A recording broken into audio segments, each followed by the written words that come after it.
Blackstone Audio presents The Flickermen, a novel by Ted Kosmatka. This book is read by Keith Szarabajka. For my children. Part 1. It is impossible that God should ever deceive me, since in all fraud and deceit is to be found a certain imperfection. Descartes. I sat in the rain with a gun. A wave climbed the pebbly beach, washing over my foot, filling my pants with grit and sand.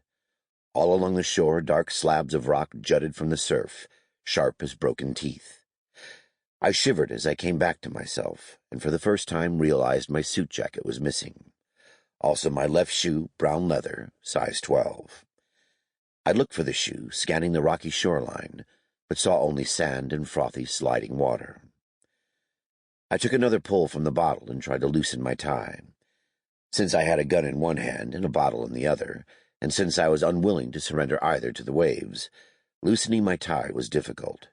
I used the gun hand, working the knot with a finger looped through the trigger guard, cold steel brushing my throat. I felt the muzzle under my chin, fingers numb and awkward, curling past the trigger. It would be so easy. I wondered if people had died this way.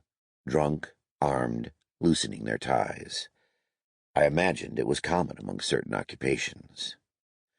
Then the tie opened, and I hadn't shot myself. I took a drink from the bottle as reward.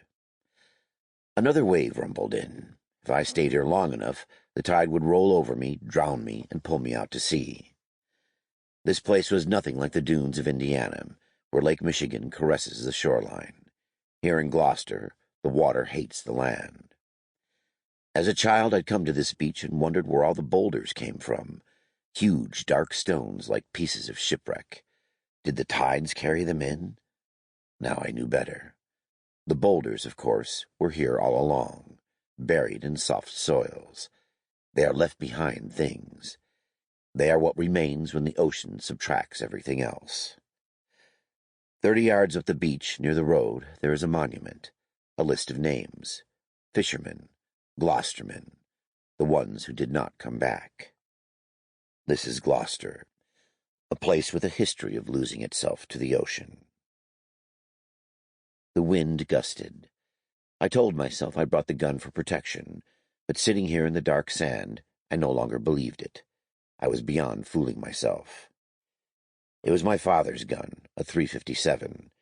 It had not been fired for 17 years, 5 months, 4 days. The math came quickly. Even drunk. Sample complete. Ready to continue?